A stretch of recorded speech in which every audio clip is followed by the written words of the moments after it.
I ordered one thinking, hey, all three will show up at the same time. The one I ordered from WWE Shop just last week got to my house.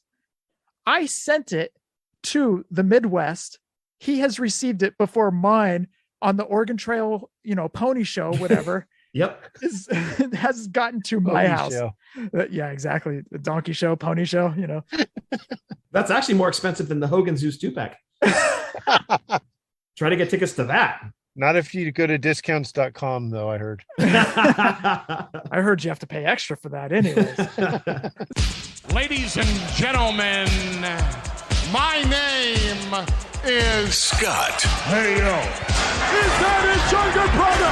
It's gonna be Jeff. The cream will rise to the top. Oh, yeah. And you're listening to all of the great action figures from our good friends at Hasbro. The Fullyposeable. Have your own WrestleMania with all your favorite figures. Wrestling figure. Each sold separately from LJN. Podcast. And we are the Mount Rushmore of professional wrestling.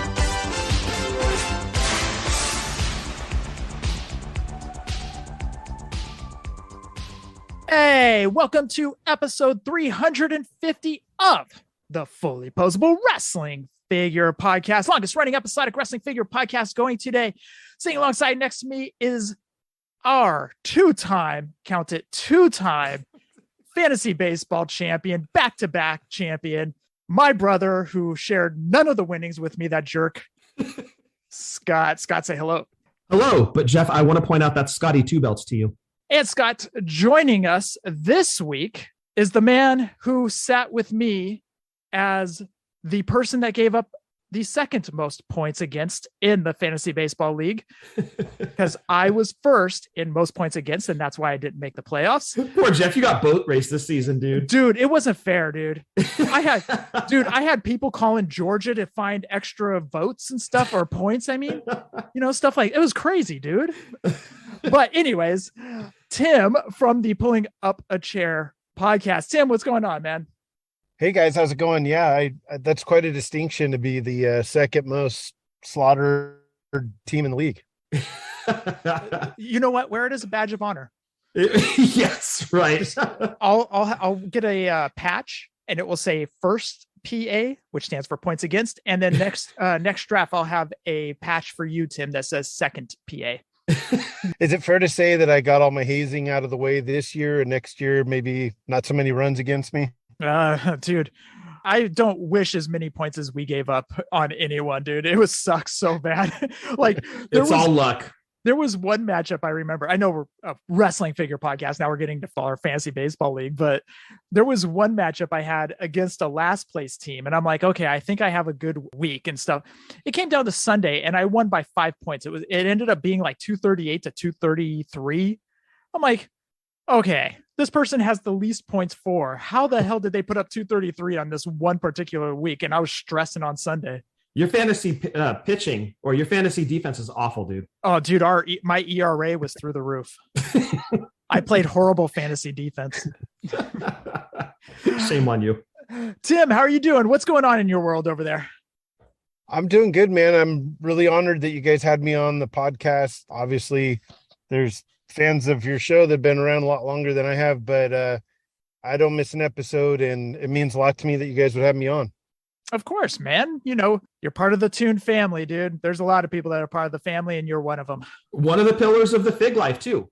I'm a fake about GDM, and I'm putting Tim up there as well. At a chair shot on Twitter, and just one of the good guys in the community, to the point where, Tim, you started your podcast shining a big spotlight on the Fig Life community, and that means a ton to Jeff and I. So I want to give you props and thank you for that.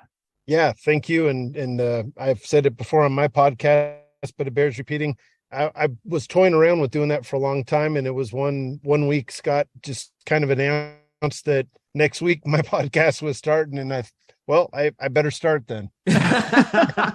Yeah, we had been talking for a minute about it, and it was, you were kind of back and forth and waiting on starting it, and I knew you just had to do it. You had stories to tell, and there were people out there with stories to tell, and you needed to put a microphone in front of them. So I'm glad that any pressure I put on you, sorry, not sorry, I'm glad that you started that show. Yeah, just put some pressure on me to do better in fantasy baseball next year.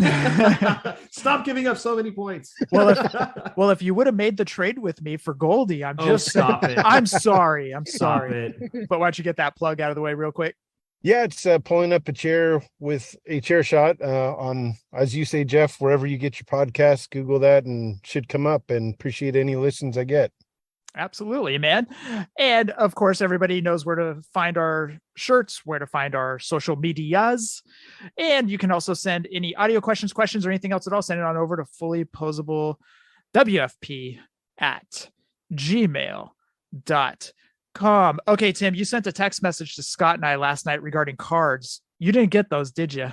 I didn't. So, spoiler alert, I'm the old man in the community. I have failing technological laptops, cell phones, you name it. I text you guys while I was in the store, like, hey, I heard that episode with Mike last week.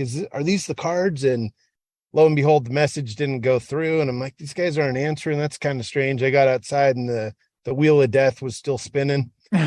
So I didn't get the cards just because at $30 or whatever it was, I was like, I don't want to pay that if this isn't the right cards. But yep, I got it. So I skipped out on them, but I'll get back to those soon, I'm sure. Got it. Are you collecting anything right now? Any He-Man, any G.I. Joe, any wrestling figures at all? No, well, wrestling figures, of course. I'm pretty fairly caught up on those right now, I should say. I did dive in thanks to Nate. He got me all. I always say Nate provokes the stoke, and he got me into those Batman 66 figures. Yes. I went out and bought all those. So I think I didn't get any of the extras, but I've got like the basic, every character and the cave and the villain's lair and the Batmobile. Actually, speaking of our buddy Nate, so I bought the Batmobile that comes with the set, but then lo and behold, that Batmobile is not really to scale, and the figures stick out the top of over the windshield. So Nate, so Nate turned me on to, I think it was the Mattel version. I can't even remember. It is. Yeah. Did you score it? I did. Multiverse one. Nice, dude. That's awesome. Right on. So thanks to Nate over at Ring Skirts, I was able to figure all that out and take the McFarlane Batmobile back, and then went and bought that one online. So yeah, I'm all set. So that's kind of it. Of course, Scott, you got me into the Kiss figures. I got that set and got those set up. Yep, those AXNs, man, those are a thing of beauty. Yes.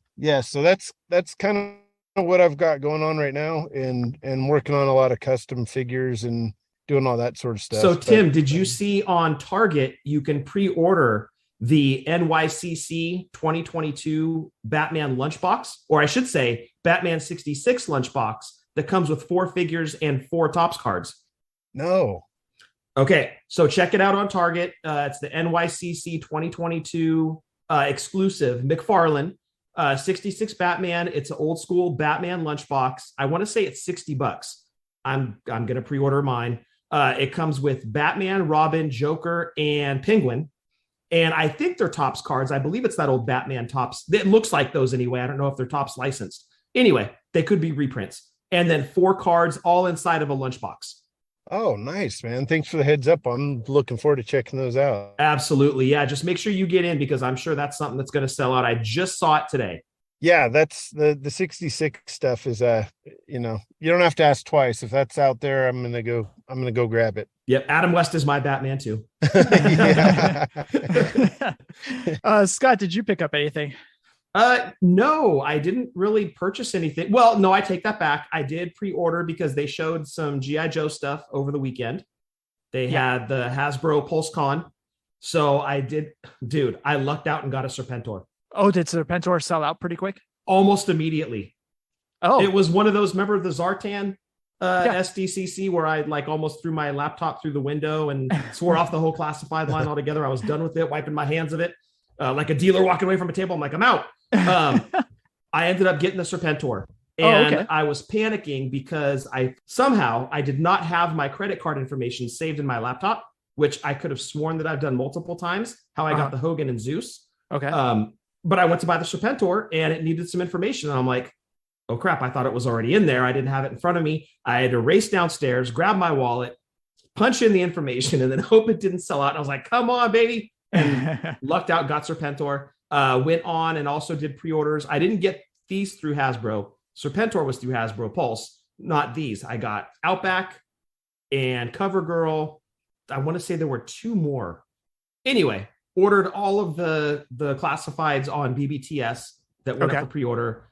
Shipwreck Torpedo, those are TBD on later purchase dates. But yeah, I got all my G.I. Joe classifieds wrapped up. That was pretty much it, dude. Nice. I did get an email from Target saying that one of my shipments was delayed. And I went on and I looked and I was like, what's delayed? And sure enough, it was the Outback. Oh, I canceled mine. I did as well because I was like, I have to be out on the G.I. Joes. Oh, wait. For sure. 100%. You're out. I'm getting there.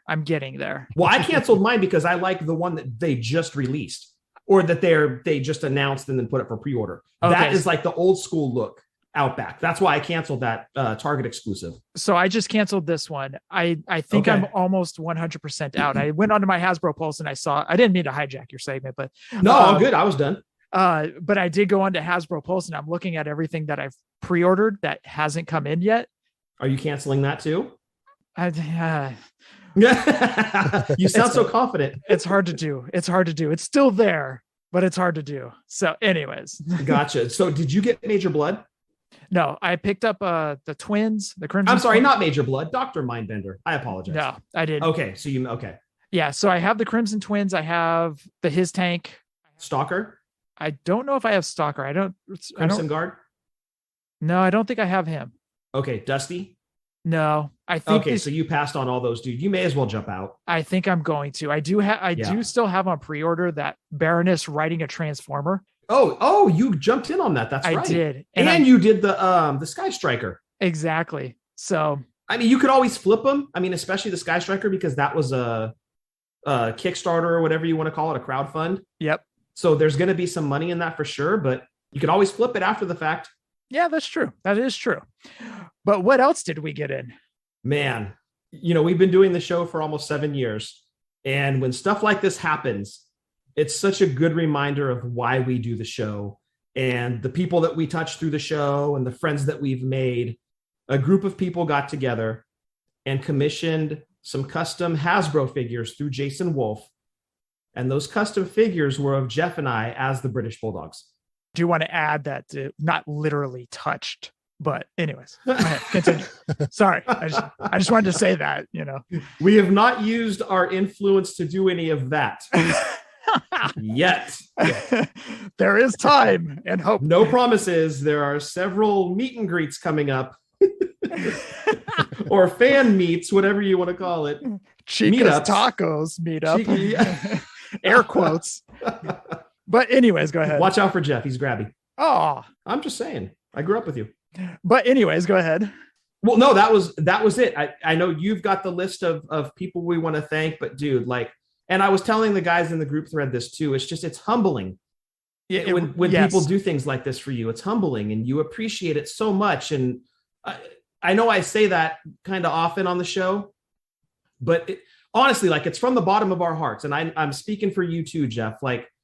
When you guys do things like this for us, and Tim, you're guilty of it too, man. You've sent me the Ace Frehley AXN figure. You've sent me Ricochet figures. You've sent me the Undisputed Era set.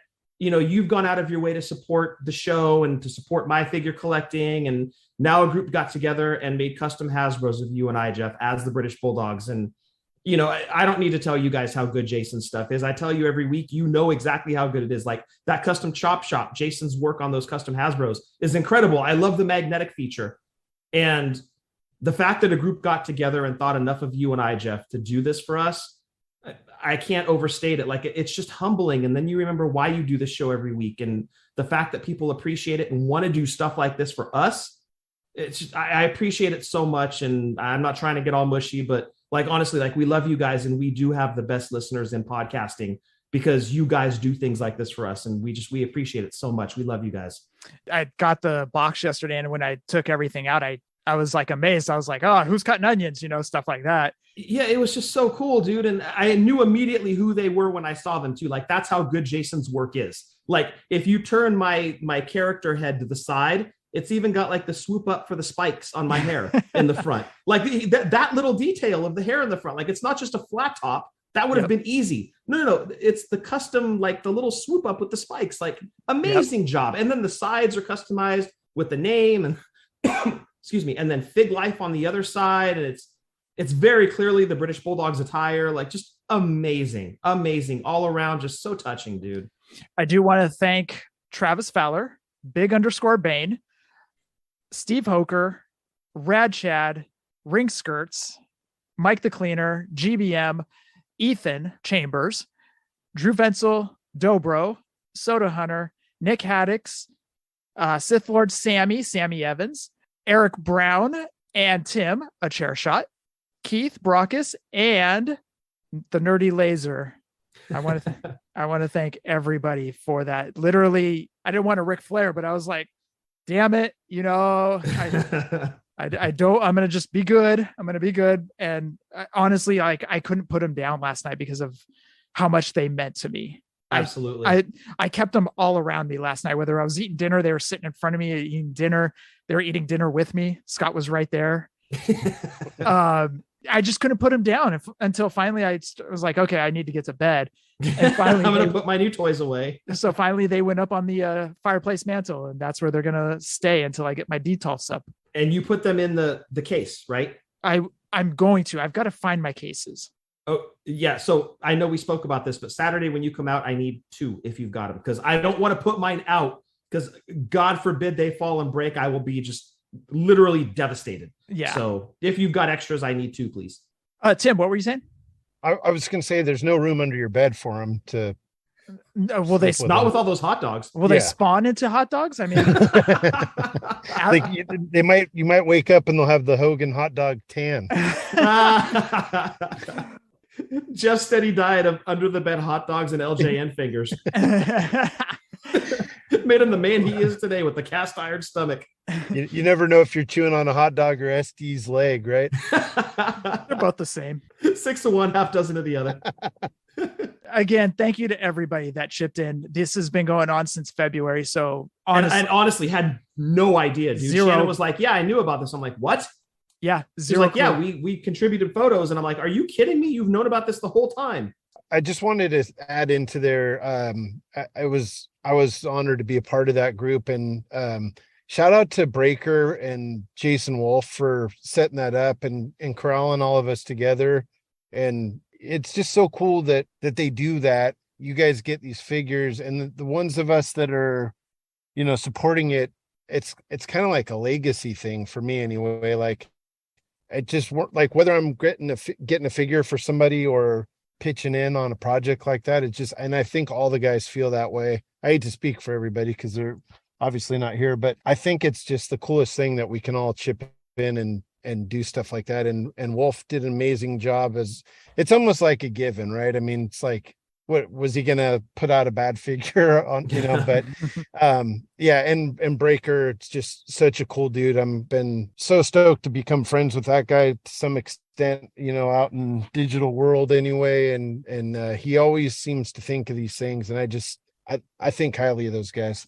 It's one of the coolest parts of the show, right, Jeff? Like, you see this group of people now, not just networking and chatting, but like Tim said, to his point, becoming friends. Mm-hmm. Like, just through this show and through Breaker and Bane's show and the other figure podcasts that are buddies of ours, just to watch everybody now form this big community and become friends, and then to all get together and do something like this for somebody, it just, man, it's just so humbling, and we appreciate it so much, man. Honestly, Thank you. Yeah, honestly, I can't say thank you enough for these figures. Also, great work by Gonzo Customs for the head sculpts. Fantastic. I love the 3D renderings that were put out. Yeah, those are awesome. Thank you. Anybody that was involved, just honest blanket thank you to you guys. Absolutely. So, let's jump into the news. All right, starting with the news. Foco showed off their Johnny Knoxville bobblehead. So awesome. It's so awesome. It's limited to 332, I believe it said on the garbage can. So if you would like, head on over to Foco and pre-order your Johnny Knoxville bobblehead. He has his outfit from WrestleMania. Scott, I asked you if you were getting it. You said no because you're waiting for the Elite. Yeah, I've got to get the figure. And then it becomes a question of, does that Johnny Knoxville figure go in the wrestling figure shelf in the DTOF, or does he go on the movie shelf in the DTOF? Great question. I would say technically, because he's in his wrestling gear, he should probably go on the wrestling shelf. Probably. But I don't know, man. RoboCop's on the movie shelf, and RoboCop is really close to getting moved next to Sting. If he gets moved next to Sting, you need a shark cage. This is true. And pose RoboCop pulling the cage door off. Right. Yeah. Something like that. All right. We have another and new wrestling company, the Asylum All-Stars Series 1 Hawk and Animal with removable shoulder pads. This is 1987-88 Road Warriors with the black shoulder pads. Yes. They are officially licensed. These will be 5.5-inch articulated figures similar to Remco's or the Superstar series. Series 1 will be 5 figures. The first 2 announced was Hawk and Animal. We'll find out who the other 3 are. No brainer right here for me, dude. Even without title belts, they've got the removable shoulder pads. The face paint on them looks great. I am 100% in on both Hawk and Animal with this. No pre-order date yet, folks. And they will be $24.99. Oh, really? So you know a price point? I saw the price point in one of the Facebook groups I'm in. Oh, dude, I'm 100% in on those at $25. I was fearing they were going to be $40 a pop, and it was going to be a nightmare to get them. Now, let's not forget, Asylum has done Pillow Buddies. Yes, of the Road Warriors. You and I own the similar Road Warrior look Pillow Buddies that they did, a year or two ago. Right before Animal passed away, actually. Correct. And Paul Ellering signed them. And those were amazing. So if these are anywhere close to the quality that those were, I'm going to be super happy with those. But just from what I've seen in the photos, these look amazing. Yeah. Tim, did you see them? I have not seen them, but my ears are up, man. I like what I'm hearing here. Yeah. I'll text it over to you. Yeah, please do. They're beautiful. Removable shoulder pads, just absolutely awesome. 1987-88 Road Warriors. That's just hitting our nostalgia right there. Well, and not just for the Road Warriors, it's for that love of the Remco line, right? Like you mentioned, that it's kind of a inspiration from the Remcos, mirrors the Superstars line. And Tim, I know because you and I are around the same age, right? We're close. I think I have you bested. I think I'm officially the grandpa of the whole of the fig life. Yeah, but Grandpa Tim. But yeah, I'm about your age. Yeah. So you grew up with, like Jeff and I did, you grew up with the Remcos, the LJNs. Those are your first wrestling figures. So I know that you share the love for Remcos like we do. Are you in on the Superstars line at all? I am. Yeah. I immediately started buying the He-Man crossover ones and just ditching all the He-Man accessories. I collected He-Man when I was younger, but I'm not in on any of that stuff as an adult. But gotcha. Yeah, so I immediately just started stripping those down and making them. My rule is, like, if they could have been in the Remco line, I buy them. If they're, I'm not going to get like any of today's guys, but the older ones, yeah. So I'm all in on the Superstars also. Gotcha. And that's not just because you love wrestling figures. That's also because of the Remco inspiration. Is that correct? Oh yeah, man. Well said. I can't remember if Remco was 1A or LJN was. I'm constantly worrying myself which one I bought first, but definitely spent hours with both of those lines. And you actually had the Mat Mania set, like when it came out in like 86, right? Yeah, the only one I didn't get was I think the only one I didn't get was the Barbarian, but the Nord. Man. But I had all those, man. They were readily available, and I pretty much had all of them. That's insane. Do you remember where you found them? Because we would always get ours at Toys R Us.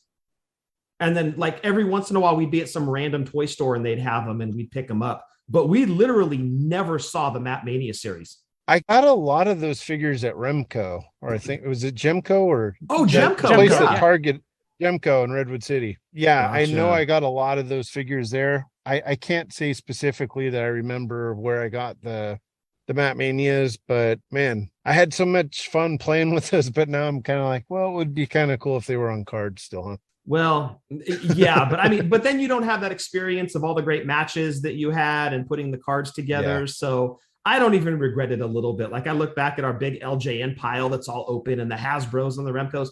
I don't even regret it a little bit. It'd be great to have them on card now. But man, all those memories of just sitting playing Remcos or playing LJNs, I wouldn't trade a carded version for any of those memories. I loved playing with them, and people still give me crap about burning the Hasbros in hell, but I'm gonna double down, man. Those Remcos are special, and I think that it's awesome that Mattel is doing a love letter to them, and now the Asylum Wrestling store is doing a love letter to them, and you're seeing people excited about it. They're putting their money behind this line, all out of the love for Remcos. So am I the only one out there that would have made that pick? I don't think so. Yeah, I want to take some of the heat off you, Scott. You don't deserve all of it. Well, thank you. with the Hasbro. If you guys want to at me, go for it. I got out of collecting wrestling figures after the LJN and Remco stuff shut down and the Hasbros came. And part of the reason was at that stage, I was like, okay, A, I've already bought all these figures. I don't want to buy them again. Good point. But B, I didn't see them as anything I could do any matches with, or they were too cartoony. Now, adult me likes them for opposite reasons, because it is a concise thing where you could collect the whole series. Most lines, you can't possibly be a completionist, but so I like that about the Hasbros. But man, if I went back, I would way rather have all the Remcos or all the LJNs. There you go, man. There was just something about those Remcos. And do you still have your old Remcos, Tim? I do. Yeah. Nice. Not many of them are in very great condition, because like I say, they were taking bumps for at least a couple decades. Those things are just well loved, man. That's the way I look at them. When you see those figures and they've got paint loss and scuff marks on them, that's amazing to me. I love that. That's just great childhood memories right there. Yeah, couldn't agree more, man. All right, let's move over to the RSC exclusive Raw ring with Ultimate Edition Kane. Oh. We have an opinion. Tim, do you want to take this over? I guess I'm just going to be like the most hated man in the wrestling figure community by the end of this podcast. You know what? No, you're not, dude, because a lot of people actually said the same things that you are about to say. I have a feeling, because I was reading I'm not going to say a lot of negative, but a lot of people were like, nah, not something that we just got the Ultimate Edition ring. We're good. We do want the Ultimate Edition Kane, but we can get that elsewhere. So a lot of people were saying those same words. But anyways, what were you going to say? Well, I didn't mean to step on your introduction. No, by all means, go ahead. Please go for it. I just feel like all of us got lassoed into the crowdfund project, which I guess if we're being honest, like the main thing I think people wanted in that was the Macho Man or maybe the entrance stage. Mm-hmm. But by and large, we all took a ring. We all took, people like the Doink and they like the Diesel, but I think the main event, do you guys feel that way, that it's the Macho Man and maybe the entrance stage? 100%. The Macho Man is what helped push that to the next level. The entrance stage, I think a lot of people are happy with. I think they're happy with the ring, but I definitely think that Macho pushed it to the next level. Well, yeah, but for me, dude, the Macho Man was like the icing on the cake.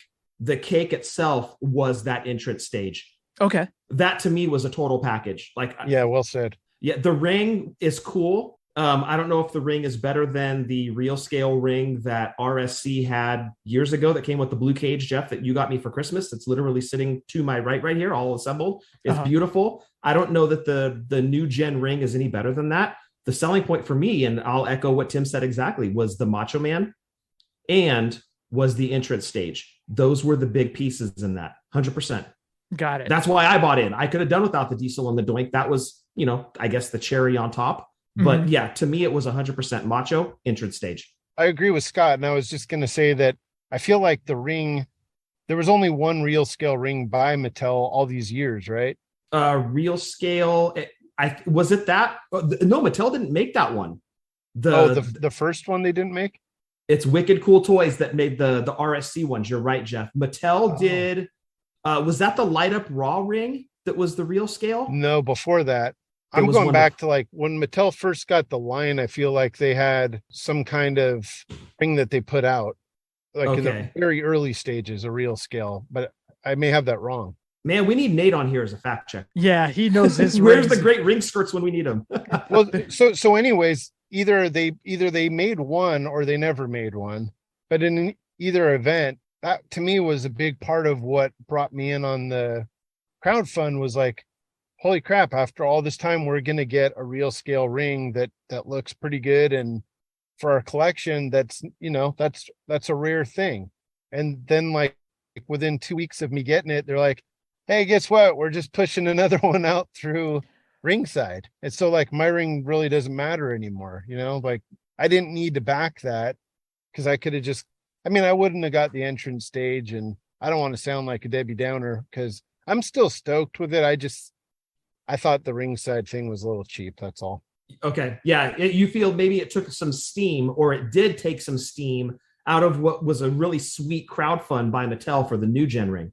Yeah. Don't get me wrong. I'm still stoked with the crowdfund, and I hope they do more. I didn't mean to let that gasp out on the ringside Kane ring, but anyway, sorry, Jeff. No, man. A lot of people were saying the same exact thing. A lot of people just weren't sold on it. A lot of people were like, I'm going to just pass on it, try to get Kane from eBay or something.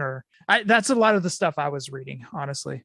Or, if you have to pull a silver lining out of this, now you can, if you did miss out on the new gen set, but you wanted a real scale ring, well, now you can go buy one and get an Ultimate Edition Kane figure, I guess. Yeah. But let's not forget to point out, Jeff, Figures Toy Company, actually, I just saw today, released I don't even know what you would call it, like a real scale ring. I don't know if that's trademarked as real scale, but it's an amazing ring that's got boards that go across the bottom underneath the ring mat that you can lay over the top. It's got leather turnbuckle covers. So if this sounds interesting at all, figurestoycompany.com has that ring available right now. And Nate loves their rings too. Yes, he does. Nate swears by those. He swears by them. Tim, have you seen that ring by Figures Toy Company? I have not seen that one. Okay, yeah, they just announced it today and showed some pictures of it. The thing looks incredible. Okay, per Action Figure Attack, Hogan and Funk Ultimates will be on sale in November. Exact date will be announced later this month. Now, regarding the Ultimates, I want to thank Jordan for sending this over. He said, by the way, the Hulk Hogan and Terry Funk is a bundle. You have to get both. He said, big famous Terry would outsell the hell out of poor Terry. He says, I assume the whole wave will be based on LJN, same attires and same poses in box. You better at least let them out of that poor shipper, Jeff. You've been challenged. Cut down the cardboard pile. I don't promise anything. So remember how Hogan and Zeus popped up on WWE Shop just last week? Yeah. I got that Hogan and Zeus on Saturday. I still haven't received my Mattel Creations. Nor have I.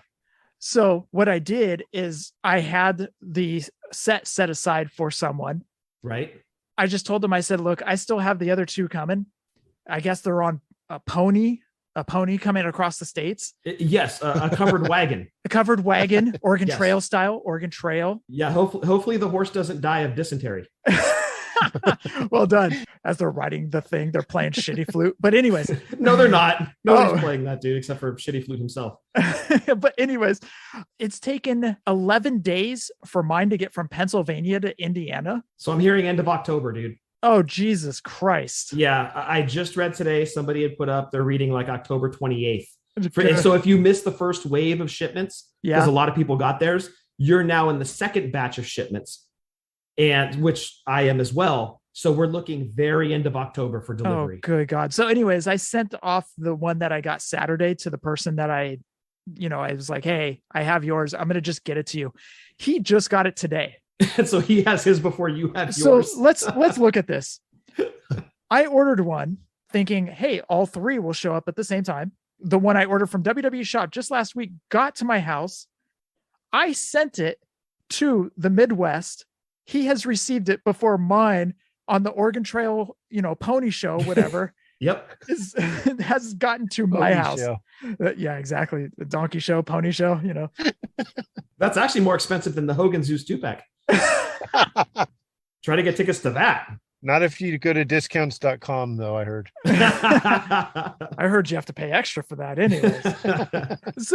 I just had to laugh about that. Anyway. That's crazy, dude. But yeah, I got my notification. I already got my Macho Man Ultimate. But yeah, like a lot of people, I'm still waiting on that no holds barred 2-pack.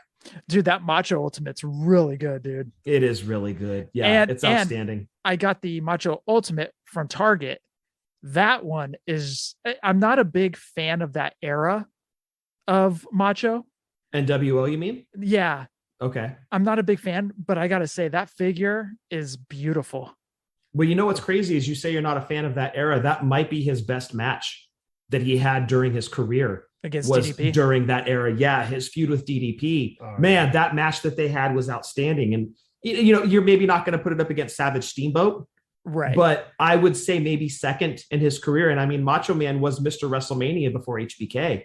And his series of matches with DDP, dude, it's like a 1-in-1A situation in Macho Man's career. Like number one, obviously for me and for a lot of people, Savage Steamboat. But right under that, in terms of Macho's library of matches, I've got to put Macho and DDP right underneath that. Yeah. So I would be a fan of that era Macho Man, if only for that feud and the fact that we were at that big time wrestling show the day after his death.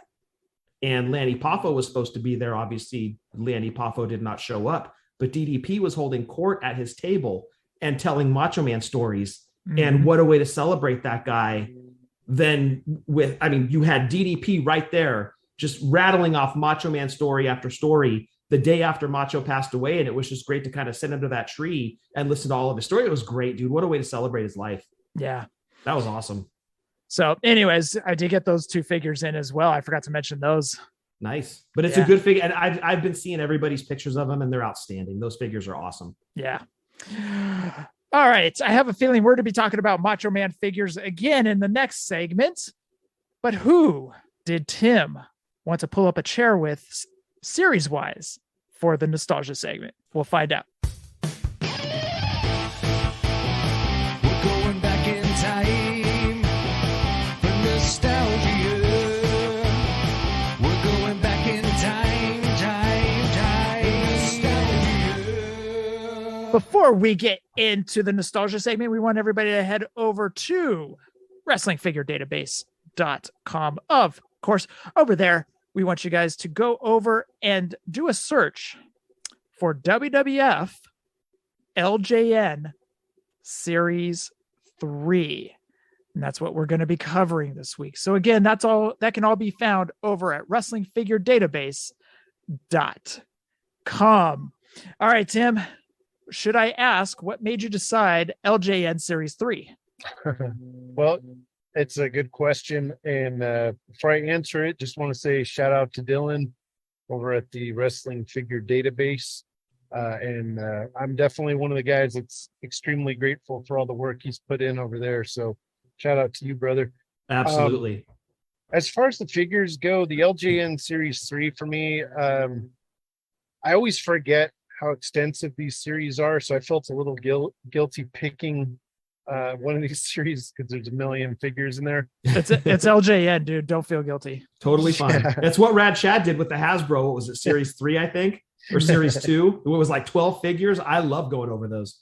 For me, it was the evolution of the managers and getting Jesse Ventura, even though he was in a wrestling gear, just such a huge part of the voice of my childhood. And so to have his figure to now have at ringside, to have the managers that, could jump in and take a beating from Hogan or whoever the face was that was in the ring. That's what the series it evolved, playing with these figures to just such a crazy level. I love it. Yeah, you're right. It redefined your playtime because now you didn't just have 2 guys going at it or 4 guys going at it in the ring. Now you had a manager at ringside, a physical, not an imaginary manager at ringside. Use Jimmy Hart as an example that can run in with his megaphone and knock somebody out. You had Bobby Heenan outside the ring that could trip up the Ultimate Warrior to allow Rick Rude to pin him off of a suplex. Like you had a physical manager on the outside that now like redefined the way you were having your matches. And it like I said, it redefined your playtime with these. And that was my favorite part of them incorporating managers into the series. I loved it. Not to mention they added jobbers I'm not talking about Tito Santana. SD Jones. Yes, that's right. So you have somebody that Bundy could squash. It's a well-known fact that Tito Santana has a pinfall victory over The Undertaker. So he is not a jobber. Well, enhancement talent. I'm sorry. All right, Scott, what you got for WWF LJN Series 3? Yes, sir. Love going back to these. WWF LJN Series 3. First up, the late, great, best of all time, either on the microphone, in the ring, giving a promo, whatever you want, the great Bobby Heenan. The next up, Bruno Sammartino, Captain Lou Albano, Classy Freddie Blassie. He came with a cane accessory. Corporal Kirshner, and he was beard, no beard, stubble, clean shaven, just all sorts of variants on that guy. This is one I never saw in the store, Dynamite Kid. Single card, yes. Yeah, the single card. I never saw, I mean, we obviously never saw the Killer Bees, but single card Bulldogs. We Correct. only saw them in a tag team set at best in San Leandro. I never saw the single cards out and about ever. No one did. Well, I shouldn't say no one. We didn't see him out here on the West Coast. Tim, did you? I never did. No, Okay. I got mine. Actually, I got my tag team Bulldogs at Mervin's, if you can believe that. Nice. Beautiful. And next up, of course, Dynamite Kid's tag team partner, Davey Boy Smith. As Tim mentioned earlier, Jesse the Body Ventura, not in announcer gear, but in wrestling gear. And I think this figure might rank up more people's charts had they put him in one of those crazy outfits that he wore with the feather boas. And I mean, he kind of already had the look at his LJN as a wrestler, but I think if you dressed him up, made him a little crazy looking, I think that would be a lot of people's favorites in the LJN line. This one kind of takes a lot of trash from people, but I think if they had made him an announcer, Jesse, instead of a wrestler, Jesse, this figure would have done a lot better. Agreed. And also the pose that they gave him was horrible. Awful. Not good at all. Yeah. Good for a body slam, maybe a suplex. That's about it. Yeah. His arm was out like I'm a little teapot type thing. Yes. Thank you, Jeff. You're welcome. Next up, Jimmy Hart. And he had hearts or no hearts on the megaphone. My only complaint about that figure, it looked great. It was a great likeness, cool outfit. The megaphone was not removable. No, Yeah. It was implanted in his hand. Yes, exactly. And one of the things Jimmy was known for was getting involved in matches, i.e., namely the Bulldogs title match against the Hart Foundation. Mm-hmm. That megaphone came into play, and that would have elevated this figure, I think, to another level had that megaphone been removable. Correct. So I got to ask you guys, when you were playing with them, if you were going to have a megaphone attack, would make believe the wrestler had a megaphone in his hands, or how did you approach that? I can actually answer that. What I would do is I would have Jimmy jump up on the ring apron, and then they would shoot the wrestler, whoever the Hart Foundation were facing. The Hart Foundation would shoot into the ropes, and then Jimmy would hit him with the megaphone. Okay. So it was always Jimmy. It was never imaginary megaphone changing hands. Gotcha. Yeah, for me, I was the same. I would have Jimmy actually run into the ring because we had the referee too. So the referee would be down. So sometimes I'd have Jimmy actually run into the ring and hit a dude with the megaphone, or same as Jeff, he'd be on the apron, clock a guy when the ref didn't see it, distraction, whatever. And that was how we got the interference from Jimmy Hart. Yep. Very nice. Wait, did you do the same thing, Tim? Well, so I actually found a little orange cone that was like a toy-sized, like construction cone that would be out in the road. Uh-huh.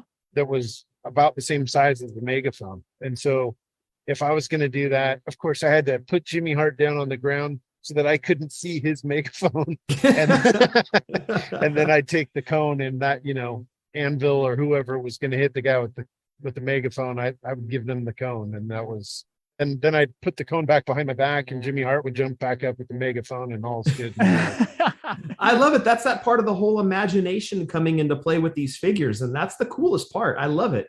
Yeah. All right. Who else you got, Scott? Next up, you got Mean Gene, who was in his F-it pose. I guess he had both arms kind of thrown up in the air like, I don't care. He was almost like the I don't care emoji. Mr. Fuji, Randy Macho Man Savage, iconic LJN figure. Ricky the Dragon Steamboat. I should mention Mr. Fuji also came with a cane accessory. Very good. Previously mentioned by Tim, SD Jones, and he came in either a red shirt or a yellow and blue Hawaiian shirt. Terry Funk, and he came packaged with a hat and branding iron accessory.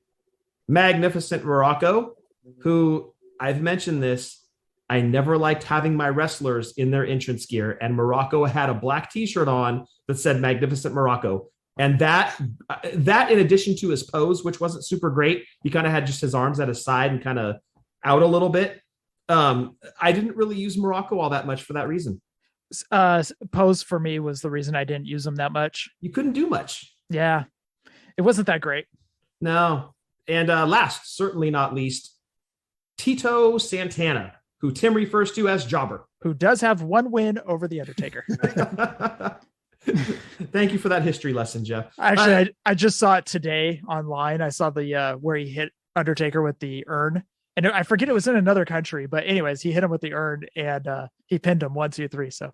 Wow. So you can look it up on YouTube. Tito Santana beats The Undertaker. Yep. And he was wearing his Strikeforce gear. Anyways, go ahead. All right. So, Tim, I was going to ask you, out of all of these guys, who did you use the most and who did you use the least? Well, Scott, I bet you know who I used the most. The GOAT, Bobby Heenan. He was involved in everything, man. As soon as I got the set, he was married to my Orndorff and Big John Studd and Andre and just everybody, really. That was Heenan family, Bundy.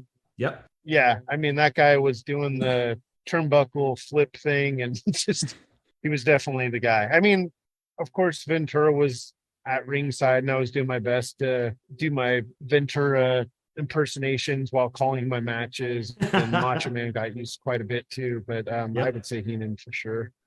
Nice. Yeah, I think if you looked at a lot of kids' collections that had Bobby Heenan in it, that was the one manager that was roughed and scuffed up the most. Kids loved beating on that Heenan figure. I got to add, Jeff, I was late to the game last year when you guys did your Hall of Fame and you were asking the listeners who should go into the Hall of Fame. Mm-hmm. And it was my own fault. I tweeted too late for this Bobby Heenan, but if this guy doesn't go in this year, I'm going to come to your physical Hall of Fame. I'm going to break in and I'm going to hang this figure on the wall. And then I'm going to jump back out the window before I get arrested. I wouldn't even be mad at it. I wouldn't even arrest you. I wouldn't even press charges or anything. We would not press charges. Yeah. We'd actually be mad at ourselves. We'd press charges on us. Yeah. You know what? We suck. We deserve this. This is neglect and we're being called on it and we deserve it. And Tim, go ahead and take my real scale ring with you. I'm sorry I put you through all this. Okay, Tim, I do have to ask one other question because this drove Scott nuts, but when you played with your wrestling figures, was it arms under the ropes or was your arms over the ropes? I think the majority of it was through the second and third because I didn't want to stretch out my top rope. Oh. So Scott used to get so pissed at me because, well, it was my own ring. Our parents bought the ring for me and one for Scott. So when Scott wasn't home, guess what happened? War games, baby. But anyways. Oh, you son of a. Whatever. I guess I better come clean now. But I would put my arms over the ropes and it would. Then you get the sag. Yeah, you got the sag in the ropes and it lost its elasticity. But very well done, Jeff. Mine lost that too. It drove Scott absolutely crazy because Scott would always put his arms under the ropes. Like under the bottom rope? Under the bottom rope. Well, but how did you do war games? You can't throw war games out there and then not explain how you did that. I shouldn't say war games. I basically pushed two rings together and called it war games. Okay. Because we only had one cage. I got you. So where did you find that cage, by the way? We got it as a Christmas gift. Okay. I would imagine Mom found it at Toys R Us in Hayward. Santa. Yeah, sorry. I mean, Santa found it most likely at Toys R Us in Hayward. Santa Claus, Xanta. I only saw that cage one time. I was on a road trip as a kid, with my family down in LA, and my aunt took me to Toys R Us, and I saw that cage there. I just remember literally sweating in the aisle. I'm not that close to my aunt. I don't have money to buy this thing. I'm never going to see this again. I got to have it. What am I going to do? So it's big. I can't steal it. Yeah. So I had to muster up the courage. Is there any way you could buy that? And I promise my mom will pay you back. like she was worried about that. It was pretty funny looking back, but yeah, that was my the only time I ever saw that cage. And you got it? I did, yeah. Nice. And so a buddy of mine had it, so then he brought his over and we did the war games with the big blue cage. That's great. Yeah, you take out the two pieces, shove those rings together, and that's awesome. I love that. That was fun. No roofs though, but yeah, hey, whatever. You had to have somewhere to put your hands, right? Well, that was the hard part, because you would have to go over the cage to have your match. So like, I don't know, that was difficult when you would have a cage match, but you had to have a cage match because you had to recreate Hogan Bundy. Exactly. Absolutely. And you know what was great about those rings too is it had the white plastic bottom. Mm-hmm.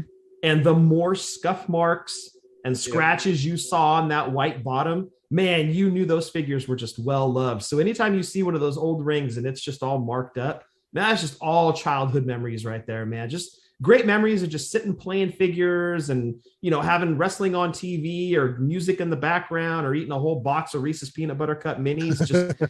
Just good times, man. That was just the innocence of it and just all the memories that we got from that. And all these years later, being able to share it with listeners. And it's just so cool.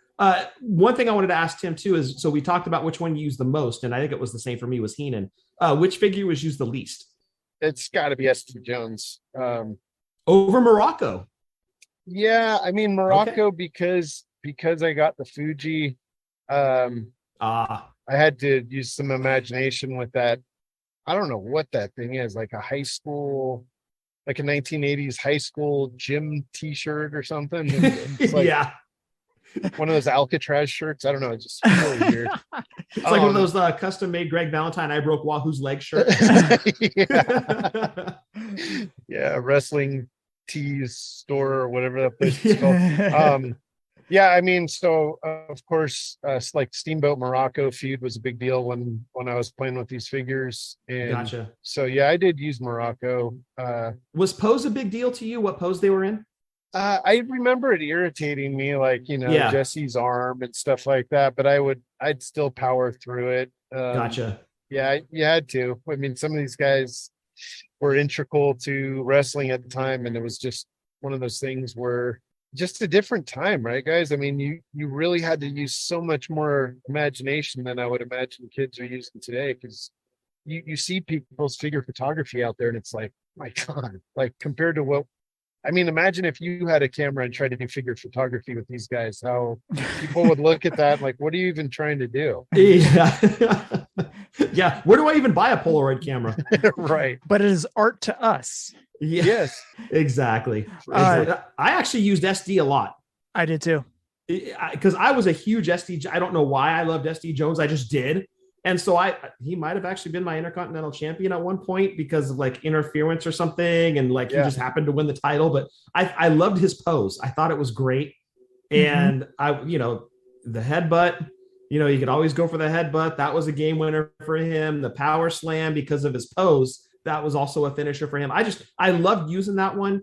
And for me, it was, I guess my imagination, Tim, wasn't as strong as yours. And the pose had a lot to do with how much I used a wrestler. Like Cowboy Bob Orton, for example, rarely used him. Ted Arcidi, rarely used him. So to me, it had a lot to do with the pose, unfortunately. I could definitely see it going one way or the other. The Orton for me was like, again, WrestleMania, Piper, Orndorff, Orton. Those were my guys. I mean, for a big portion of playing. The good thing about Orton was he was like the corner guy, and he was in his vest, and he had the bad pose. So it was like, true. Yeah, you could almost go manager with him. Yeah, have him come in and elbow somebody and get back out of the ring, and that was pretty much it. Superplex, good for the superplex. That's true. And one thing I wish they would have done with Orton is put a removable cast. Oh yeah, that would have been great, man. If they could have done a removable cast with Orton, that would have added a little extra layer that kind of bumps it up the charts a little bit. I know I used to sit in school and think about what my card was going to be that night. Or sometimes I just took all the wrestlers in one big pile and just blindly started picking, 4 guys. So it almost became like what was that, Battle Bowl that WCW did, where it was just random tag teams, or it was just 2 guys I would randomly grab and they'd have a match. So it was the fun of playing with your figures. But I did find myself at school a lot of times coming up with these like crazy, I think so-and-so is going to swerve on so-and-so and then take on so-and-so as his manager. And it was so much fun coming up with all that at school and then going home, pounding out your homework, watching your cartoons. And then it was figure time. And that was just so much fun. Tim, how did you do it? Like, would you formulate your super cards at school, or would you just go home and just on the fly start creating your cards? Yeah, I kind of was always 100% obsessed with wrestling, so it was always on my mind. And you remember Same. like the program cards you would get when you would go to the house shows that they used to have in the insert? It was the insert in the program, yes.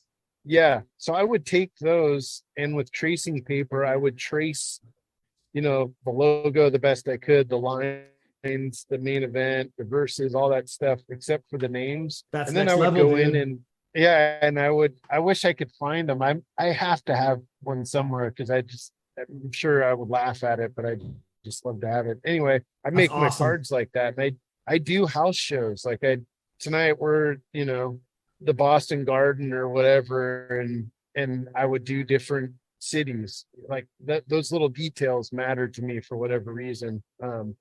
So yeah, I think I tended to kind of follow the real storyline swerves. I didn't go out of those lanes very much, but Gotcha. I definitely, like you said, I would love to have SD, through a good fist. So I'd love to have him I'm convincing myself he has a chance of winning this match, and then you get crushed and lose, So what's funny, dude, is you were talking about that Battle Bowl match. You couldn't really do that with LJN because I don't know if you would do it, but what I would do is I'd be like, okay, I'm going to dump the wrestlers out into one huge pile and I'm going to reach in. Yes. But then you would start feeling around and you're like, oh, that's King Kong Bundy. I know that. Okay. So, okay. Yes, you're right. Well, you're King right. Kong Bundy is teaming with Big John Studd. So let me see if I can feel for Big John Studd. I think that's Big John Studd or it's Hogan. Okay, I'm going to... Oh, cool. It's Big John Studd. Okay, Buddy and Big John Studd are facing. And then you'd reach back in. Okay, I think that's Dynamite. So now I got to feel for Davey. So I don't know about you, dude, that's what I would do when I would have that quote unquote, that Battle Bowl style of picking a card. I hear you. There was every possibility you were feeling around for certain names because that was the match you wanted to have. Okay, so now the $64,000 question for Tim. Did you have any of the Black Card Series LJNs? I did.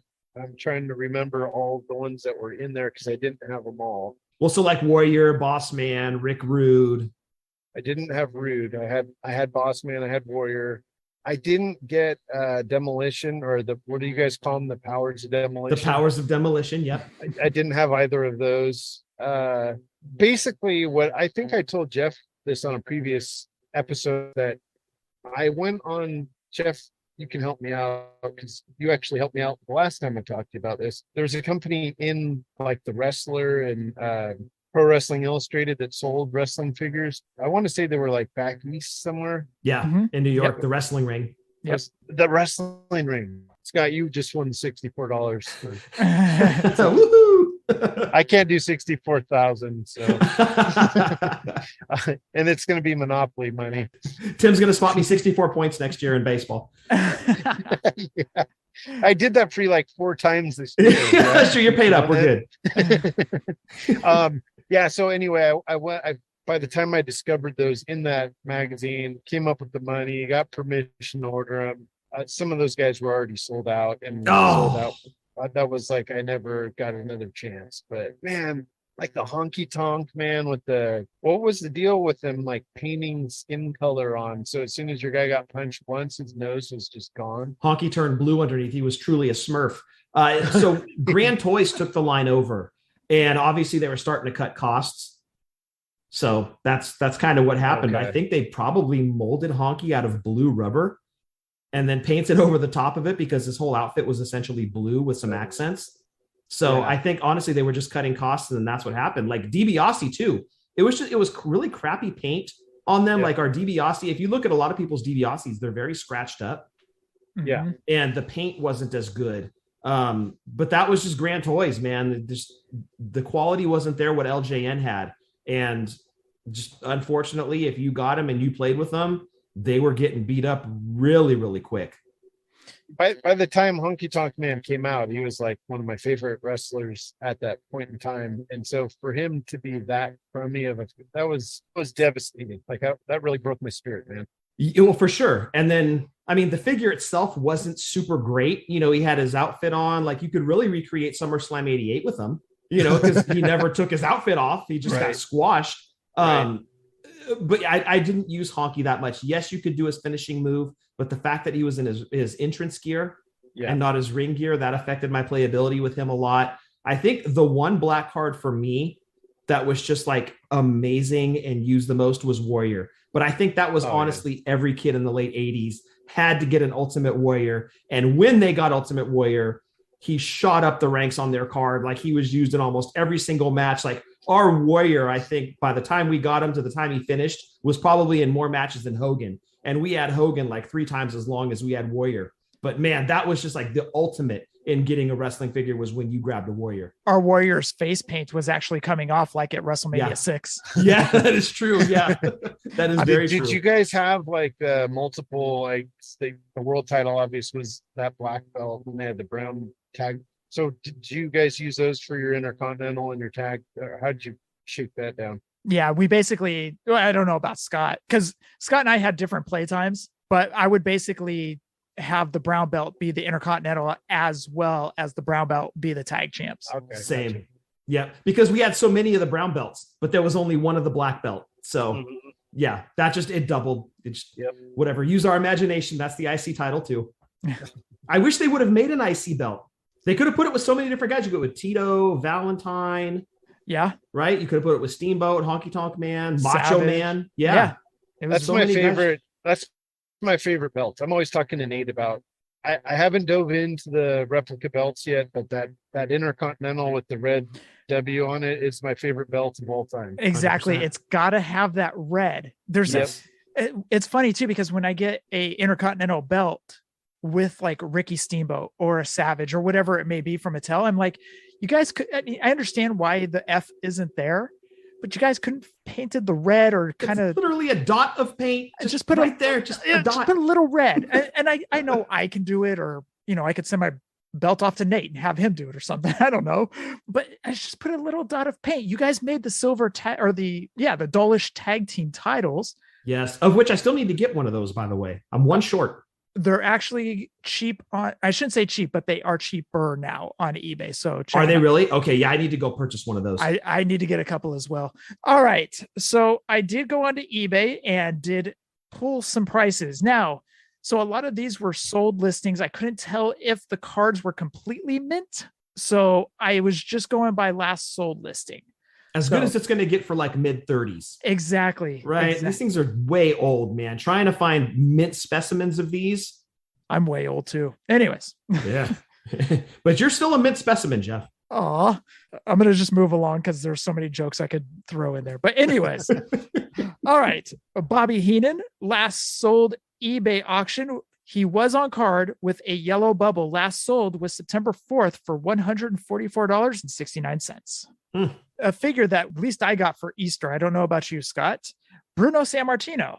Last sold eBay listing was September 30th. They had it on a buy it now for $319.23. But thank you to Mike the Cleaner for sending over that website, 130 Point. It does give the actual accepted offer. So thank you again, Mike the Cleaner. They accepted an offer for $260. Oof. Wow. Okay. So I guess we should mention, I'm really happy that Tim had us do this series 3, because this is the one that has the story that Marty and Sarah love so much, where mom got into the car accident on the way to Toys R Us. And I think she was going to try to turn around and go home. But I looked over at her. I was like, after we, everything got cleared up, everybody was fine. We all went on our way. And I'm like, Mom, we're still going to Toys R Us, right? And the look she gave me, but it was so worth it, because she was pissed at me. She wasn't mad at Jeff. I took that bullet for us. We got to Toys R Us, and that's where we found Bruno and SD Jones having zero idea that they were even coming out. And what happened with the SD Jones? I stole it out of some dude's hand. I was like, hey, could I see that figure? And he's like, because he's holding it. He pulled it off of the peg. I saw him do it. He's holding it, looking at it, talking to his buddy. And he's like, dude, look at this is awesome, SD Jones. And I'm like, whoa, I haven't seen that. Could I see that real quick? And the guy's like, okay. And he hands it to me and I walk away with the figure. I went around the next aisle and like I'm trying to hide and I can hear him coming. And I'm almost like doing like around the Rosie with the in the aisles. Like, and finally they just split. They're like, screw this kid. And we went home with SD Jones. Well, the funny thing is you just bolted after you took it out of the guy's hand. I'm standing there like a tool in the middle of the aisle, just going, I'm like, look, I took Mom's look. You can take this dude's punch. All right. This is for the figures. Don't forget that. So I'm like, well, I guess I need to follow my brother. But again, Scott's doing ring around the Rosie. And so I go over, I'm looking down the aisle because it went to an end cap. You can go left or right. And I'm looking for Scott. And I'm like, I don't know where Scott is now. And now the guys I'm hiding behind the Barbies. Now the guys are walking by me and I'm like, oh crap, where's Scott? And so next thing I know, I turn around, Scott's coming behind me, you know, whoa. Hey, easy. Hey, not like that. We said we wouldn't tell that story on this show. He could never leave his brothers behind. Anyway. So the ring around the Rosie thing just happened for, I'd say, a good minute or so. And then finally the guys were like, I guess I'm not getting SD Jones. And they just walked off. Yep. Off they go. I thought you were going to say Jeff, I thought you were going to say Scott was hiding like in one of those cribs or something. Curled up with my SD Jones figure.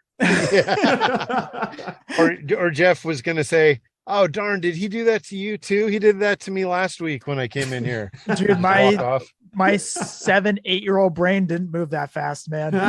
It's like, where'd Scott go? My 43-year-old brain doesn't move that fast either, but I would have been able to come up with it. Touche. But anyways, I got the Bruno Sammartino for Easter, and I remember getting it, and I was like, oh, Bruno, he's in trunks. Like, why isn't he in his announcer gimmick? Kind of going back to what you were talking about, Tim, with Jesse Ventura. I was like, why isn't he in his announcer gimmick? You know, his get up. I didn't understand that. And come to find out, because we didn't have any WWE 24/7 or any network, Bruno was a wrestler prior. And he wasn't on a lot of Coliseum videos, you know, so we wouldn't have seen a lot of his matches. Correct. Because he would wrestle at the Garden. He would fill in and he would do some spot shows, but it wasn't like that often. So yeah. And then he did jump into that feud with Macho Man and Adrian Adonis versus Bruno. And I want to say maybe it was Tito or Ricky. I thought it was his son. Well, okay. So yeah, David was a part of it at one point too, but I think later on, like after David had already departed the company, Bruno was still kind of hanging around, and they threw him into a series of tag matches. And that's how we knew Bruno matches. This was kind of like maybe the first attempt at doing a legend in a wrestling figure line. That's a great point. And then Hasbro never did it. Toy Biz never did it. We didn't get something like that really until I would say it was the taller scale Jacks. I forget what they were called. Was it Ripped and Ruthless or something like that? It wasn't Ring Giants, was it? No, it wasn't Ring Giants. They were boxed figures, and they did Captain Lou. They did remember Freddie Blassie's the wrestler. They did, I want to say Snuka. Andre, yes. And I think that was really like somebody's first attempt at doing legends. Correct. I apologize to Figures Toy Company if their legends line was first, but the first one I remember was the Jacks that came out at Toys R Us had a ton of them. Correct. But that was the first time I remember seeing legends. But this might be the first attempt at doing what was at that time a legend. Captain Lou last sold eBay listing was on September 9th for $50 on one bid. One day prior, someone had a buy it now for $399.99 and accepted a $340 offer. Dang, that's a big jump. Was it a difference in the card quality, I wonder? Possibly, dude. I think it would have to be. As I said, you can't go back and look at details of the card or anything like that. So okay, gotcha.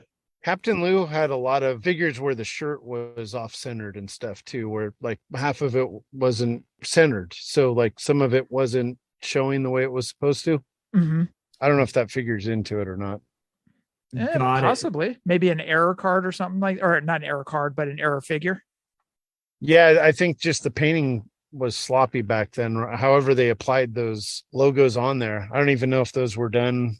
Obviously, they weren't hand painted, but I don't know. I just noticed I had seen multiple of those where the shirt was off centered, and they were different colors sometimes too. Like the piece on Albano's shirt up on his chest, like a lapel almost, or like a fold in his shirt. Sometimes it was white and sometimes it was red. And that's a great point by Tim, that sometimes it was just completely off center. So that could definitely have a lot to do with the price of the figure. Classy Freddie Blassie, last sold eBay listing August 20th, was on a buy it now for $140, but the person selling accepted an offer for $135.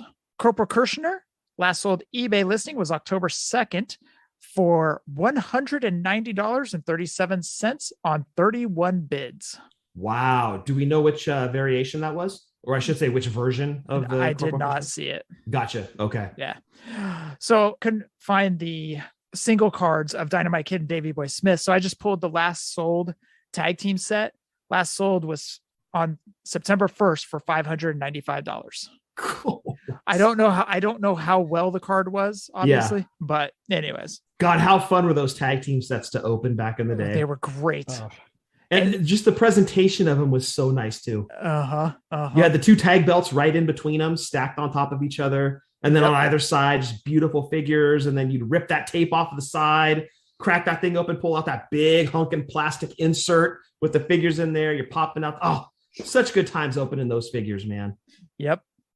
Jesse Ventura, last sold eBay listing was August 1st for $350 on one bid.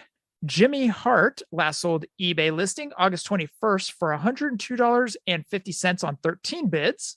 Mean Gene Okerlund, last sold September 25th for $199 on one bid. Mr. Fuji, last sold September 28th for $165 on one bid. Randy Savage, last sold eBay listing was September 10th for $285 on two bids. Wow. That went for a couple dollars. It sure did. Ricky Steamboat, last sold October 4th for $227.50 on a buy it now. Wow. SD Jones. Now I had to do this loose because I couldn't find any carded SD Jones. Okay. For the red shirt, last sold was September 28th for $8.50 on 8 bids. Oh, SD holds the bottom line then. For the Hawaiian shirt was $6.50 on 10 bids. Oh man, this is the lowest SD's been since WrestleMania 1. Oh man. So those were both loose. From the pictures, it looked like it didn't have much scuff on it. So it's pretty clean. Yeah. Man. Terry Funk, loose complete. I had to go by. I couldn't go by any carded ones. So loose complete was $46.63 on 4 bids on September 26th. Magnificent Morocco with the large font and small font on the shirt. eBay, loose with bio card and poster. Oh, okay. So they're dressing it up a little bit. I like that. September 18th for $21. Tito Santana, last sold eBay was September 30th. Now it was in an acrylic case. Oh, okay. So it must have been a nice card then. It was a very nice card from the pictures. Okay. Sold for $1,100 on a buy it now. Oh, what? So I couldn't tell if it was graded or not. I couldn't. And this was Blue Trunks Tito. Correct. Wow, dude. I couldn't tell if it was graded. Okay. That was the problem is, as I said, you go back on these sold listings and you click on it and it just brings up a little small picture saying, hey, this auction's ended. It's like, yeah, no shit, Sherlock. I just want to see what it looked like, you know? Wow. That's $1,100. Wow. I know. So anyways, that is it for those on the eBay prices. Was there any that were surprising outside of the Tito Santana? No, that one for me takes the cake, dude. Over the SD, Scott? Well, poor SD Jones, man. Yeah, I mean, 1,100 for a Tito, and he was Target Tito before the Target Tito. Like, I saw Tito Santana everywhere. Like, to LJN's dying days, there were Titos lining the pegs. So that's insane to think if you had just picked one up that was a halfway decent card, put it away in a case by itself, that it would be worth that much today. That's insane to me. Can I ask, why do you think that is with Tito? Because I felt like Tito Santana was a really good wrestler, and one of my earliest memories of him was in the cage match with Valentine. Yes, for the green Intercontinental title, the green strap. Yep. I always thought he was a decent enough wrestler, but he never kind of got over that mid card Intercontinental, that was a different time back then. They didn't, if you weren't like a top guy, you weren't going to get any top guy match time. But right. Why do you guys think he didn't get through? Do you think that's why his figures are standing where they do, or?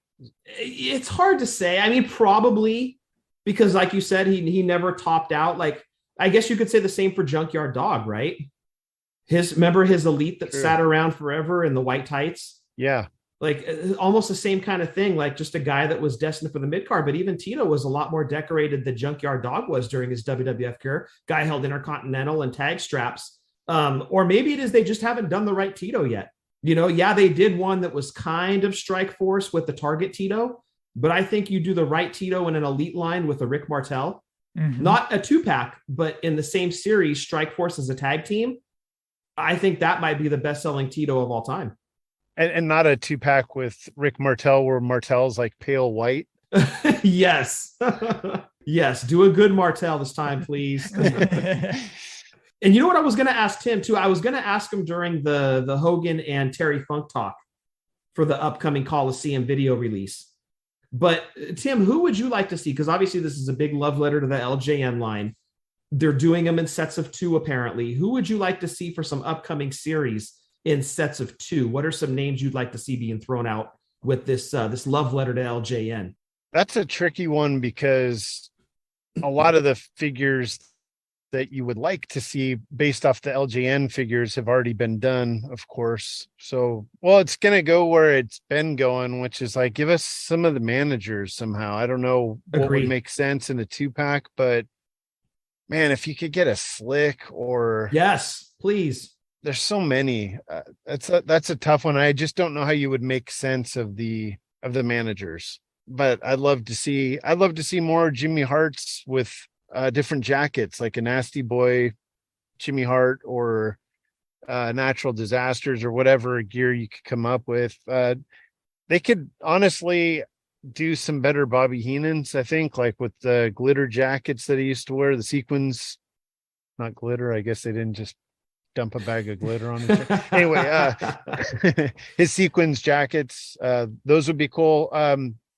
I think, Scott, you and I talked about this before. Give us a Primetime Wrestling box set. Yes.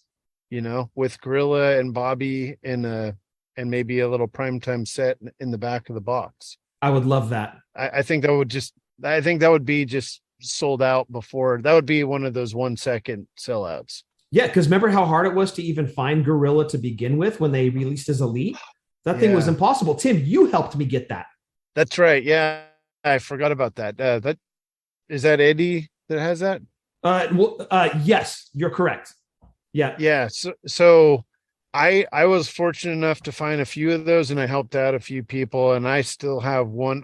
That was one of the guys I pretty much collect loose, but there's certain guys that I keep mint on card. So Gorilla is one that I have a mint on card and one loose. But yeah, that was a super hard figure to find. It still is. It really was. Yeah. I would even love to see them do, because remember Primetime was also Piper sometimes on there. So you could do like a Piper and a Heenan. Yeah. From Primetime. And then you could have like a Primetime themed box. You know what the tough thing is about these Ultimates doing LJN inspired? And if they're going to keep them true to form and try to pose them the same way and everything, how are you going to dress up an Ultimate of, and we talked about this last week with Ricky Steamboat, and you had mentioned the jacket or the karate jacket that he would wear. But I think you would put him in his prototype outfit. Well, if they're going to keep it true to form, I don't think they're going to go that route. And same with, let's say Magnificent Morocco. Is it just going to be a cloth shirt that says Magnificent Morocco? That's not going to be an Ultimate. Right. I mean, I guess extra heads. I'm really curious how they're going to dress up a lot of the guys that we got from that LJN line. And that's one thing I'm going to be really interested to see is, okay, yeah, you can, like they did with the Hogan, they gave him the white shirt, they made it cloth. They put the belt on him. Okay. They're dressing it up. They're adding value. Yes. Terry Funk had plenty of accessories. He had the top hat. He had the branding iron. And they can do the cloth chaps. But I'm going to just throw this out there. I know they're not going to do it, but Ken Patera, what would they do for Ken Patera? They're outside of a cloth singlet. There's not much you could do. I don't want a Ken Patera with a cloth singlet that's removable. I don't think anybody Nobody does. It's like getting a Typhoon Superstars figure with a singleton removable. Nobody wants to see that. Like, keep that thing on. But I'm really curious to see what they're going to do to dress these up, because there was a lot of guys that didn't have accessories, guys that didn't have, stuff that came with them. They were just a figure and that's it. I think your next set, honestly, and this is in all honesty, I think your next set is going to be Piper and Orton. Okay. Because there's added value in Bob's hat, Bob's cloth vest, Bob's cast, which should have come with the LJN. And then you've got Piper with a cloth shirt and the cloth kilt. I think there's added value in that. So, and it makes sense because they were connected at the hip for so long in the 80s. I think that's going to be your next 2-pack from Mattel. Well, how would you guys feel about a Morocco Fuji 2-pack where Morocco had that white shirt, like the beach bum shirt that he wore, as opposed to this Gold's Gym shirt or whatever it is that he was wearing? Would that be like deviating from true form too much? I think so. Yeah. Okay. If it's true, like what Jeff is saying is like, they wouldn't even consider doing like a prototype figure, like George the Animal with the black painted on chest hair, or Ricky in his black and red tights, or even Tito in his maroon trunks with the different pose. Like, I don't, if they're going to hold true to form and make it a true love letter, unfortunately, I don't think we're going to get different looks. I think they are going to stick to true what was the LJN look. And when you start going down the list of guys that had accessories, stuff you could make cloth goods instead of molded on, I think the next two, it makes a lot of sense that it's going to be Piper and Orton. Not Outback Jack and Coco Beware. Much as I want that, I would love a Frankie. I would love to have Coco show up somewhere down the road in this Coliseum video release set. There was a lot of excitement for that Coco figure when he was announced in that Elite line. It's been so long since we've gotten Coco, and those figures are so few and far between of Coco figures in the entire wrestling figure catalog. Like, go to Wrestling Figure Database, punch in Coco Beware, and see the pathetic list that is Coco figures.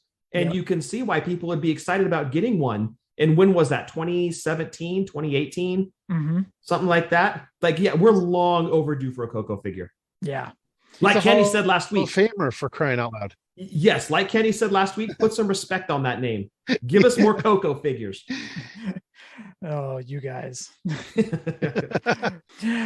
All right. That is going to round out the show. Tim, I want to thank you for being on. And what I would like you to do is I'd like you to get your plugs in one more time. Yeah. Thanks again, guys, for having me on. It's a blast. Like I say, I wouldn't have a podcast if it wasn't for you guys. And I appreciate the support, and just your guys' friendship has meant the world to me. Just getting into this Fig Life community, meeting people, making great friends, connecting up with guys. It's meant the world to me. So thank you guys for having me on. And if you guys are so inclined, I always say, check me out on social media at A Chair Shot on Twitter. Apparently that's a band name on Instagram. So if you want to get me on Instagram, I am the Patient Prowler. I guess somebody must have been a chair shot and done some awful thing. I don't know. So that's where you can find me. And I appreciate everybody that listens to my podcast, and I appreciate you guys loads for having me on here. Absolutely. Our pleasure, dude. We had a blast, man. And it's one of those things, I said it earlier, but it's one of the coolest parts of doing this show is the friends that we've made. And 100%, dude, you're not like a fellow podcaster. You are truly a friend of Jeff and I, man. And it's one of the coolest parts of doing the show. I'm so happy that you found us. I'm so happy that we found you. And like Jeff said, thank you for being on the show tonight, man. We truly consider you a friend. I'd offer you guys a group hug, but if you'll take a rain check, maybe at the San Jose Toy Show coming up. I like it. Hey, we'll do group hugs at San Jose Toy Shows, fantasy baseball drafts. Yes, absolutely. So wherever, we'll all do group hugs. And then we'll try to talk that guy down on that $6,000 white shirt Hogan LJN. Yeah, that ain't happening. That's not. I wonder if we'll run into that Tito Santana while we're there, the 1100. Yeah, that might be the guy that bought it. And he's going to sell it to us for free. Buyer's regret. It's there for like $84. All right. I want to get the other podcasting buddies out of the way as well. Breaker and Bane's Power Hour, of course. We spoke so highly of Breaker earlier. He's just a great friend as well. We're talking about friends and doing group hugs. One day him and I will meet, and Scott, you'll be with us, and we'll all do a group hug there too as well. Can't wait. Also check out Breaker's side projects. You know it's fake, right? And the TB Toycast. Also check out our good friends Steve and Eric over at the Positively Pro Wrestling Podcast. Fun retro show over there that I love listening to. Check out our friends Seth, Sheena, and Marco over at the Chick Foley Show. We got that great man, Justin Summers from the Wrestling Cheers. Got RJ from Ringside Rant. One of the funniest guys I know, Rucker. He's doing boot to the face. We got Soda and Ethan talking about two guys as well that met up because of the Fig Life. And now they're doing a podcast about NASCAR. Go listen to that over at In the Marbles Pod. And Scott, what you got for Drunk Wrestling History? Well, we do not have a show this week. We're kind of off schedule a little bit because we got a little vacation coming up to New Orleans next week. So we've had to kind of juggle around like our recording times. Everybody's been busy. So long story short, no show this week. There will be one next week. I'm not going to spoil what that is. You'll find out next week. So no show this week, but give us a follow on Twitter at wrestling_drunk. Basically, you can find us wherever you find your podcasts at, because we're Drunk Wrestling History. We're not always accurate, but we are always drunk. Okay, don't spoil it, but do you have any hints that you can drop of what the show is next week? Lex Express. Is that a big enough spoiler for you? Are you guys going to talk about the bus and like how much it took to fill up the thing? Or that's all the spoiler you get, dude. Yeah. What did it cost in 1993 to fill the bus compared to what it cost in 2022 to fill the bus? I think it costs more to fill the bus than Vince paid for. Never mind. I see what you did there. Wait, what did Vince pay for? A shitty flute. Oh, he bought the WWF off his dad, Jeff. It's an old story. Okay, got it. Goes way back. I gotcha. You can look it up on Wikipedia. Shitty flute's only $8. I'm sure. What are we talking about here? Anyway, move past it, dude. It's okay. All right. Also, check out Marty and Sarah Love Wrestling. Scott, roll call. Gonna throw it out, of course, to the great Jason Wolf. We talked about him earlier. We talked about his amazing custom Hasbros, his chop shop.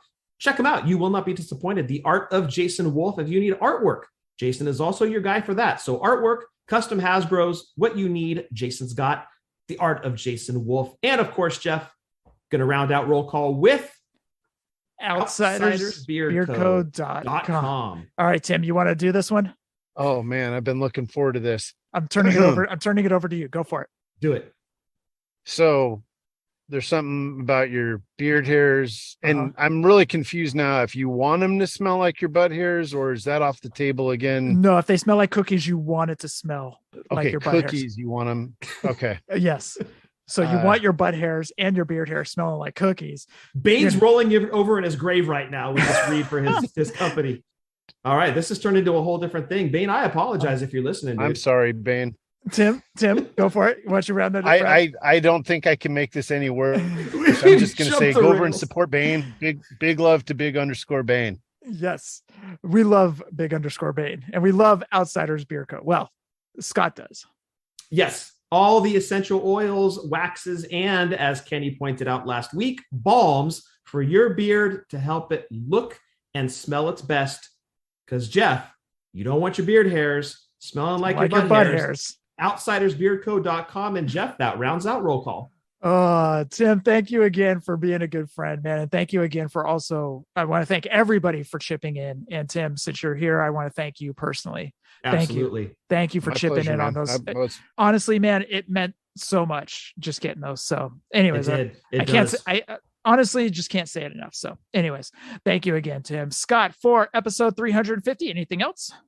Tim, thank you so much for being on again, man. We love you. Thank you for being a friend of the show. Thank you for being a friend specifically to Jeff and I. Thank you for those Bulldogs figures. Stay safe, stay healthy. Fig Life since 2016, and happy toy hunting. And I want to thank everyone for being on the Summer of Saying Dude Love. And Tim, I want to thank you one more time for being on tonight. You're welcome, man. Thank you guys for having me. No problem, man. Hashtag Fig Life. Adios.